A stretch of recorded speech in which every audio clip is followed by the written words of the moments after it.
আসসালামু আলাইকুম। আশা করি সবাই ভালো আছেন। আজকের ভিডিওতে আমরা দেখব কিভাবে ব্রাঞ্চ অ্যাড, এডিট ও ডিলিট করতে হয়। চলুন তাহলে শুরু করি।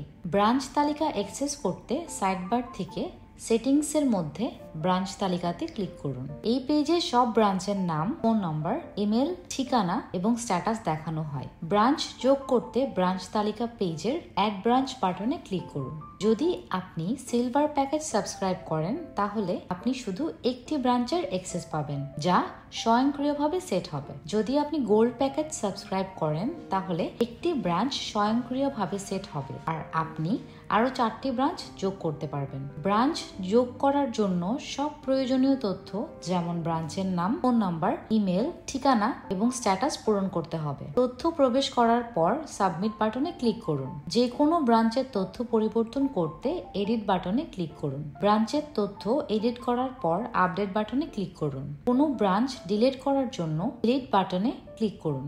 ডিলিট বাটনে ক্লিক করলে এমন একটি মোডাল আসবে ডিলিট কনফার্মেশনের জন্য। ডিলিট কনফার্ম করতে আপনাকে হ্যাঁ ডিলিট নিশ্চিত করুন বাটনে ক্লিক করতে হবে। প্রধান ব্রাঞ্চ ডিলিট করা যাবে না, শুধু এডিট করা যাবে। এভাবেই খুব সহজে আপনি জাবেদা অ্যাকাউন্টিং সফটওয়্যার ব্যবহার করতে পারবেন। আরো বিস্তারিত জানার জন্য আমাদের সাথে থাকুন, সাবস্ক্রাইব করুন, ভিডিওটি লাইক করুন এবং জাবেদা ব্যবহার করে আপনার ব্যবসার হিসাব রাখুন অনেক সহজে, অনেক কম সময়ে। ধন্যবাদ।